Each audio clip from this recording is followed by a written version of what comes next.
نحمده ونصلي على رسوله الكريم أما بعد فأعوذ بالله من الشيطان الرجيم بسم الله الرحمن الرحيم إنهم فتية آمنوا بربهم وزدناهم هدى صدق الله العظيم.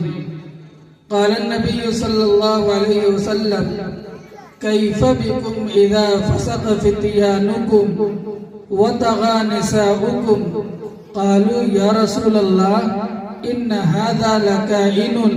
قال النبي صلى الله عليه وسلم نعم هي أشد منه أو كما قال صلی اللہ علیہ وسلم. محترم سامعین، رات کے اس آخری پہر کے قریب میں ہم سب حضرات بیٹھے ہوئے ہیں. 10:15 ہو چکے ہیں اور عشاء کے فوراً بعد سے آپ حضرات کا اس ٹھنڈک کے موسم میں یہاں جم کر کے بیٹھنا اور علماء کرام اور حفاظ کرام اور بچوں کے تقاریر اور مکالمے کو سماعت کرنا، یہ آپ کے زندہ دل ہونے کا ثبوت ہے. تاخیر بہت ہو چکی، آپ کے پیٹ بھی قل ہو اللہ پڑھ رہے ہوں گے. مزید میں آپ کا امتحان نہیں لینا چاہتا. ہمارے بڑوں میں سے ایک مقرر گزرے ہیں، بیان کرنے کا ان کا ایک خاص ذوق تھا. شیروانی پہن کر آتے تھے اور منہ میں ایک چاکلیٹ رکھ لیا، جب تک ٹافی ختم نہیں ہو جاتی تھی ان کا بیان چلتا رہتا تھا. ایک دن غلطی سے انہوں نے شیروانی کا بٹن منہ میں ڈال لیا. اب نہ ادھر بٹن ختم ہو رہا ہے نہ ان کی تقریر ختم ہو رہی ہے، بس چل ہی رہا ہے. بعد میں دیکھا تو یہ شیروانی کا بٹن ہے. تو آپ گھبرائے نہیں، نہ میں نے شیروانی پہن رکھی ہے اور نہ میرا وہ ذوق ہے، نہ منہ میں کوئی چاکلیٹ رکھا ہے. بس اللہ کے نبی علیہ السلام کی ایک پیاری حدیث کا ترجمہ اور ایک واقعہ پیش کر کے میں اپنی بات ختم کرتا ہوں. ایک بڑے تابعی ہیں جو غالباً امام بخاری رحمۃ اللہ علیہ کے استاذ ہیں. بقی ابن مخلد ان کا نام ہے. اندلس کے رہنے والے ہیں. نوجوانی کے حالت میں ہیں، بالکل 22-25 سال کے جوان ہیں. اچانک رات میں سوتے ہیں اور سو کر کے سوچتے ہیں کہ یا الہی میرے 22-25 سال کے وقت گزر گئے اور میں نے کچھ کیا نہیں، میں نے آخرت کے لیے کچھ بنایا نہیں، میں نے کوئی آخرت کا توشہ نہیں جمع کیا. بس اس فکر نے انہیں بے چین کر دیا. پوری رات انہیں نیند نہیں آئی. صبح کو بیدار ہوتے ہیں، دل پر عجیب کیفیت طاری ہے. دل و دماغ ان کے کام نہیں کر رہے ہیں، بے چینی میں ڈوبے ہوئے ہیں. اندلس سے جب سنا کہ مدینے سے امام احمد ابن حنبل رحمۃ اللہ علیہ جو اس وقت کے بڑے محدث، بڑے مفسر اور بڑے عالم دین سمجھے جاتے تھے، مدینے سے چل کر بغداد آئے ہیں. بقی ابن مخلد رختے سفر باندھتے ہیں اور اندلس سے بغداد کا سفر کرتے ہیں.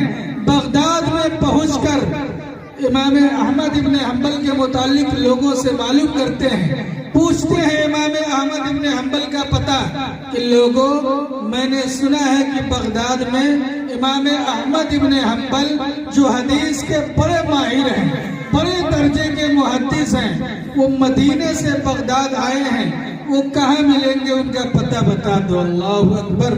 کون ہے بقی ابن مخلد؟ شہزادے ہیں، بادشاہ کے بیٹے ہیں. نبی کے دین کی محبت میں چلے ہیں، نبی کے دین کو سیکھنے کے لیے چلے ہیں.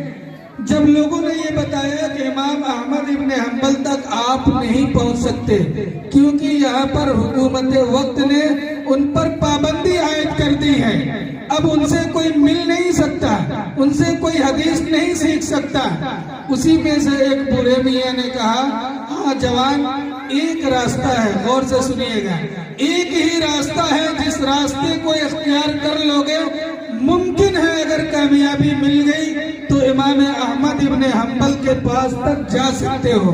کہا کیا کرنا ہے؟ کہا ایک کام کر لو، یہ شاہی لباس اتارنا پڑے گا اور پھٹے پرانے کپڑے پہن لو، فقیروں کی بھیس بنا لو، فقیروں کی شکل بنا لو، ہاتھ میں پیالہ لے لو